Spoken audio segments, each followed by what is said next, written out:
And we're live. Awesome. So today I have Stephen Tomlinson with me here on LinkedIn and various other channels. Welcome, Stephen. Hey, Douglas. Good to see you. Good to see all y'all.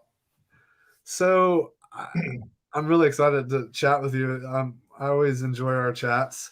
And today we're going to be talking about a study that you were part of that is the basis of your talk that you're going to give at the Control the Room Facilitation Summit this year. I'm excited to see that and be a part of it. And the, so the study looked at and explored how people walk away from conversations feeling more connected or not, and one of the drivers for those. So, want to maybe just share a little bit about what you learned from the study, or anything the audience you think might need to know from a point of context. Yeah. So I was working with Minnie Kalan, who is a doctor at Dell Medical Center, and some of her colleagues. And we were trying to figure out what might make people feel less lonely. That is something that, we could all do. That's simple, doesn't require a lot of resources. And we wanted to understand loneliness and what might affect it. And so we got a group of people from Meals on Wheels, clients of that organization, that agreed to get a phone call from our people once a week for 4 weeks. And we were trying to figure out what is a way of engaging these folks that might affect their loneliness and their mental health. And we trained the callers to do three simple things. First was listen for any clues that the person gives you about what they want to talk about, a story they want to tell, something they want to go further with. Ask open questions rather than yes no questions. And the third thing was make only 1 point per turn instead of several points on your turn. And we did this study for 4 weeks and followed these rules of engagement and let people otherwise talk about whatever they wanted to. And at the end of 4 weeks, we measured a statistically significant reduction in their loneliness and anxiety, according to the standard psychological metrics. And so this study got published in the Journal of the American Medical Association Psychiatry in April. And we've had a lot of people ask us, wow, we've seen studies like this before where you called people and engaged them, but we've never seen a result like this, an impact on loneliness and mental health. So we're all really curious, why was it that our study was able to show an impact when others haven't? And that leads me to the question, what's happening in conversation that makes you feel connected? And what happens in other conversations that just leaves you feeling lonely like before, or maybe lonelier? Yeah. So I'm curious. You pose some interesting questions there, and I guess I'm curious. What sorts of speculations do you have at this point around what those triggers are that are making people feel more connected? And what is have you looked at differences between your study and other studies as far as maybe what drew more of that connectedness out? So, I mean, speculation is, imagine, let's take the first rule of engagement. Someone's giving you a clue. They say, yeah, that reminds me of a time we went to Wyoming. All right, well, there's a clue. What happened? Tell me about Wyoming. And if I give you a clue and you pass on it and you just decide you're going to talk about something else, then I have this tangible experience in the moment that I wasn't there. You didn't hear. There's not a connection. So it's almost like a micro episode of loneliness. And the same thing is if you ask me a yes no question instead of an open question. An open question would be, what's Wyoming like? A yes no question would be, do you have a place in Wyoming? Well, that yes no question has an assumption in it, and you're controlling where things are going. And Hmm. the fact that you're imposing that assumption on me or checking me against your expectations, that might make me feel more like an object, more lonely. And finally, this last thing, if I want to talk because you've said something provocative and you keep talking, that's an experience for me of not being there. And so I can almost, in my own experience, link those three practices to the momentary experience of a kind of disconnection. Wow, yeah, that's amazing. You know, the 1 point per turn is really powerful. Yeah, it is. It's hard, isn't it? Well, especially if someone has said something really interesting and you've engaged them, it's so I think it's sort of alluring to get into sharing storytelling mode. And then Mm. I think, you know, it's no longer a conversation at that point. Well, you've got to be intentional, don't you, about your what you're there to do. Am I here to be understood, or am I here to learn about and make space for you?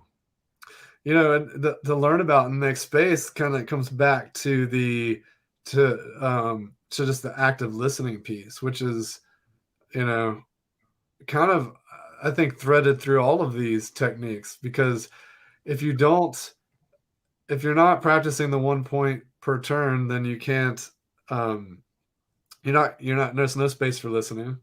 If you're not asking open-ended questions, like there's no curiosity or listening happening, that invitation's not there. And if you don't listen to and even the clues, I think it's the most powerful one because if you're paying attention to those clues, you have to be listening. Otherwise, you wouldn't pick up on them. Yeah, it's exactly right, and it is very um, enlightening to train people on these rules of engagement, as I get to do in my work with salespeople and negotiation workshops, and see what it is that makes it hard for them to do those things. Mm. What do you find to be the most common obstacle to these types of connection? That maybe another way to say that, what is the root of so much of the loneliness people are feeling? Well, if we are anxious ourselves about how we're coming across, we're more likely to be thinking about what we're going to say next. And then you don't hear the clues that people are giving you. And what we're actually doing is we're just conveying our anxiety to each other rather than offering receptivity, which is how loneliness starts to dissolve. You bring up a huge point there with the anxiety piece. When I'm doing my magical meetings talk, I always ask people, raise your hand if you've ever been in a meeting and or in your head rehearsing what you were going to say next because you wanted to sound smart in front of your boss. And then inevitably everyone raises their hand, right? And if we're doing that, there's no way we're picking up on the subtle cues or learning new stuff. Yeah, and you're just walking out of the meeting having had another experience of that sort of competitive, anxious, scrum. Whereas if you tell yourself, actually, I do have the power to make a difference in this conversation for this person. And if my first intention is to be generous and be present, and I believe that ultimately we're going to get what we need. Ultimately, I'm going to get what I thought I wanted, or maybe something better. My primary intention is we're two human beings together. And what if the first thing that we do is we really see each other and we have the generous intention of being present? And that to me gives me a few degrees of freedom that allow me to hear what's trying to happen and respond more creatively. You know, this is reminding me of a study that Stanford did where they were comparing CEOs collaborating to kindergartners collaborating, and the kindergartners kicked their butts because it was like a very open, creative problem solving thing. Um, and it really came down to the conversations they were having, Mm. how they were jockeying for power and position and being afraid to do so, etc. What were the what were the kindergartners what were the kindergartners doing that the CEOs were missing? Tell me again. Can What you were hear the me? I can hear you now. Yeah. What were the kindergartners doing that the CEOs weren't? So the kindergartners were exploring and being curious and improving and like yes anding each other. They were listening because you can't like say, yeah, that would be cool and like add on to that. So it allowed them to experiment and learn and discover novel solutions faster. Mm. because they were kind of doing that together, and it was way more inclusive. Where it seemed like the CEOs were guarded and more like insular, more singular, because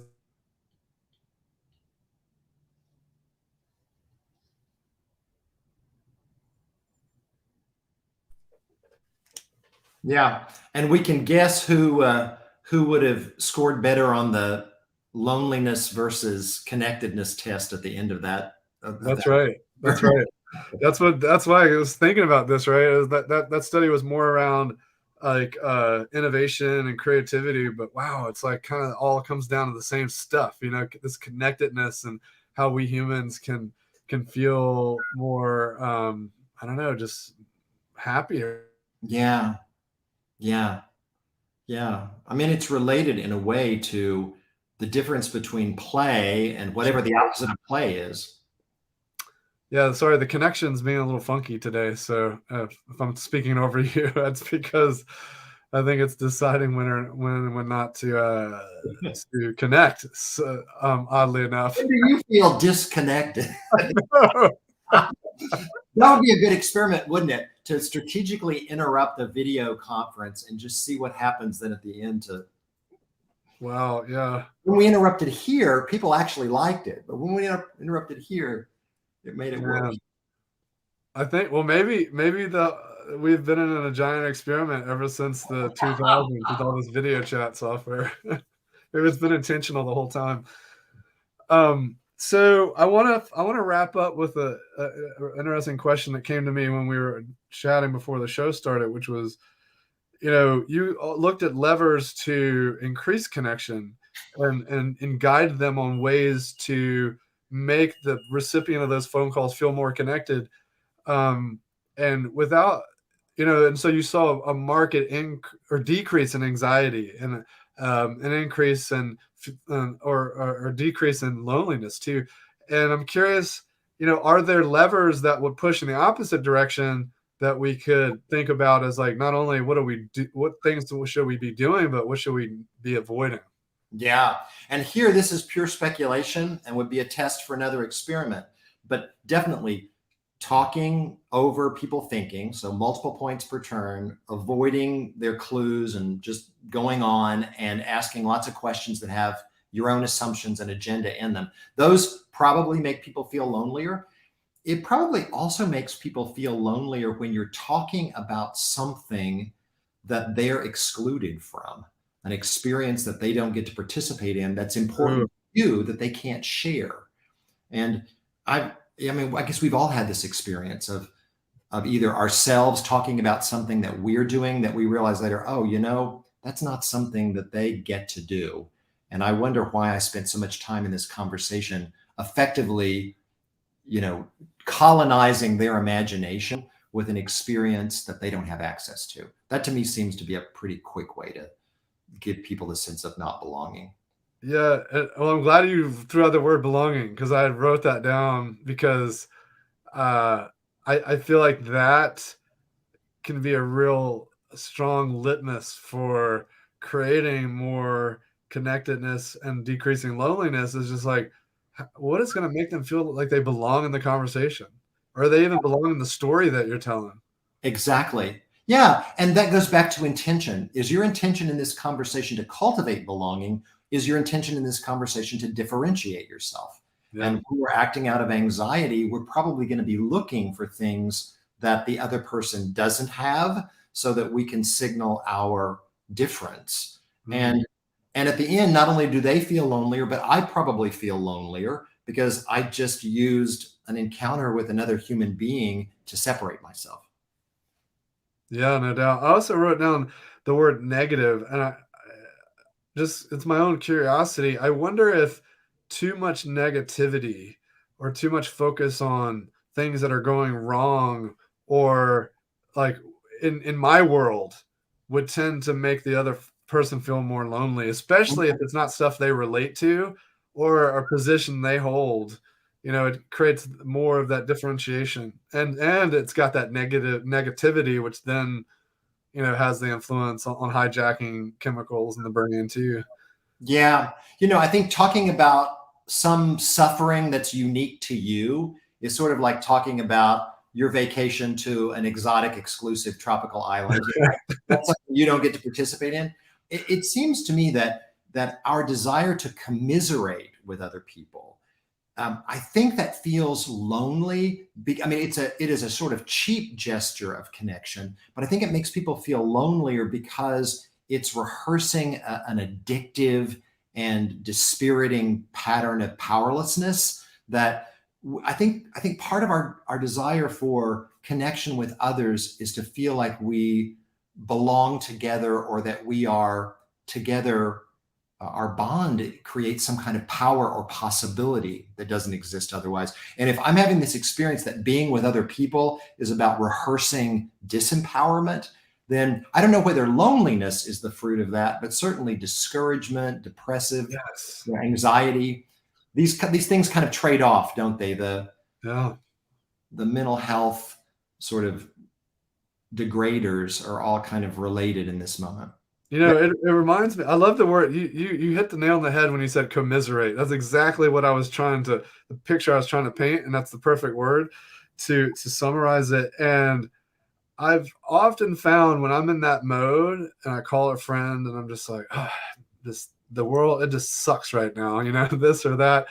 And if they're able to turn it around and say, and remind me of a good time we spent together, or just take it in some totally different direction, it's like so uplifting. And so I feel so much more connected to them than I do because if we stay in that zone of commiserating, then I leave the conversation feeling back into my own self-pity, if you will. Yeah. Yeah, I'm not thinking about them after the conversation. I'm thinking about like how bad I feel about myself. But if they turn it around on this positive and this connectedness that we share on some potential future or some fun times, then I remember them after the conversation. I think this is so true. And it gets back to sort of intention and what's going on. If you share something that's suffering or discouraging, and I'm anxious to get distance from that, then I may get in and try to fix it. That's not commiseration, but that's sort of anxious, make you better so I don't have to be in your suffering with you. But if I'm not afraid of your suffering and I can really be with you and am not fearful, then I've got the freedom to remind you, do you remember that time when you did this? That's the power I see in you.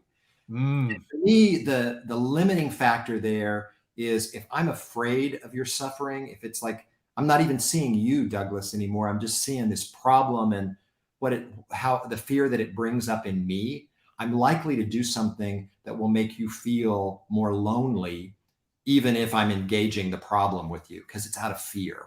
And that fear, feeling at your gut level as he's scared of me. Am I okay? Is anybody going to want to be with me? That kind of stuff.